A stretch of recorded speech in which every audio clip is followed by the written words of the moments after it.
మరో ఉత్తరం చూద్దామండి. కాకినాడ నుంచి రాధా రాస్తున్నారు.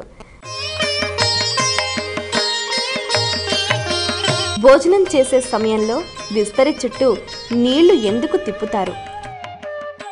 ఇది కేవలం బ్రాహ్మణులలోనే అలవాట్లో ఉన్న సంప్రదాయం, ఇతరులు చేయడం లేదు, వాళ్ళకు మాత్రమే ప్రత్యేకమా? అలాంటి సందేహాలు కూడా చాలా ఉంటాయి. అందరూ చెయ్యాలి. జనులంతా కూడా ఆహారం స్వీకరించే సమయంలో భోజన పాత్ర పదార్థములన్నీ వడ్డించిన పిదప అది విస్తరి కావచ్చు, పళ్ళెం కావచ్చు, అది అందులో ఉండే పదార్థము మనకు మాత్రమే సంబంధించింది అనే సంకల్పంతో చేతిలో నీళ్లు పుచ్చుకొని గాయత్రి మంత్రం చెప్పి భర్గో దేవస్య ధీమహి ధియో యో ప్రచోదయాత్ అని చెప్పి ఆ చుట్టూ కూడా నీళ్లు తిప్పుతాం. అమృతమస్తు అంటాం. అంటే ఈ పదార్థం అమృతమయం అగుగాక, అమృతోపస్తర నమసి అని చెబుతాం. ఆ పిమ్మట చేతిలో నీళ్లు పట్టుకోవాలి. ఈ నీళ్ళని ఎవరికి వాళ్ళు పోసుకోకూడదు. సంప్రదాయంలో ధర్మం వేరు, ఆచారం పాటింపుగా వచ్చింది వేరు.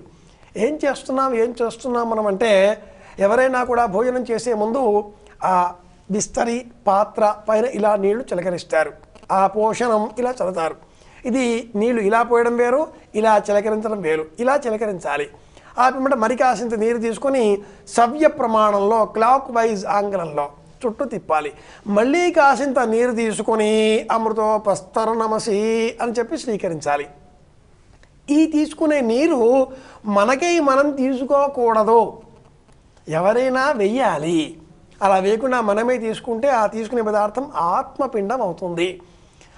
ఎవరైనా భోజనం పెడితే వాళ్ళకి ఆపోషణం వేశారా అంటూ ఉంటారు. అపహ అంటే నీరు, అశనం అంటే అన్నం. అన్నానికి సంబంధించినటువంటి పవిత్రమయం చేసేటటువంటి నీరు ఎవరికి వారు తీసుకోకుండా ఎవరైనా వెయ్యాలి. ఇల్లాలు పోయాలి, ఇంకెవరన్నా వెయ్యాలి, పుచ్చుకోవాలి. ఎవడూ లేకుండా వాడే ఉన్నాడు తింటున్నాడే వాడి కర్మ కాలింది అంటారు. కనుక వాడు పోసుకోకుండా ఎవరన్నా పోయాలి. ఎవరు లేకపోతే ఏం చేస్తాం, వాడే పోసుకుంటాడు. అమృతోపస్తర నమసి తీసుకుంటాడు. ఆ పిమ్మట ప్రాణాయ స్వాహ, అపానాయ స్వాహ, వ్యానాయ స్వాహ, ఉదానాయ స్వాహ, సమానాయ స్వాహ అని 5 సార్లు ధేను ముద్ర అంటారు దీన్ని. ఉంగరం వేలు, మధ్యవేలు, బొటన వేలు, ఈ మూడింటితో 3 లేక 5 అంతకంటే ఎక్కువ మెతుకులను, నెయ్యి కలిపిన మెతుకులను ఇలా పట్టుకొని ప్రాణాయ స్వాహ నోట్లో వేసుకోవాలి. పంటికి తాకకుండా నాలిక పైన పడాలి, మెతుకులలోనికి మింగేయాలి. ఇది లోన ఉన్నటువంటి వైశ్వానరుడు అనే పేరు గల ఆత్మశక్తికి ఆహారం అవుతుంది. ప్రాణాపాన వ్యానోదానామే శుద్ధ్యంతాం జ్యోతిరహం విరజా విపాప్మా భూయాసం అంటుంది వేదం. ఈ దేహమంతా కూడా కాంతితో ఓజస్సుతో ప్రకాశిస్తున్నది. అంటే లోన ఉండేటటువంటి ఈ వైశ్వానరుడు అనే పేరు గల అగ్నిహోత్రం. అది లేకపోతే పడిపోతుంది. అలా ఉండాలి. ఇదిగో ఇలా తినాలి. ఇది బ్రాహ్మణులు మాత్రమే కాకుండా అందరూ చేస్తే క్షేమం కలుగుతుంది. మంత్రం అక్కర్లా, ఈ పదార్థం మనది అనుకోవడం, నీళ్లు తిప్పడం, నమస్కారం చేయడం, 5 స్వాహాకారాలు శబ్దాలు చెప్పకపోయినా పర్వాలేదు, 5 సార్లు అలా నోట్లో వేసుకొని నమః నమః అంటూ 5 సార్లు వేసుకొని అన్నపూర్ణే సదాపూర్ణే శంకర ప్రాణవల్లభే జ్ఞాన వైరాగ్య సంభిక్షాం దేహి చ పార్వతీ జ్ఞాపకం వస్తే అనుకుందాం, లేకపోతే అన్నపూర్ణాయై నమః నెమ్మదిగా భోజనం చేయడం ప్రారంభిద్దాం.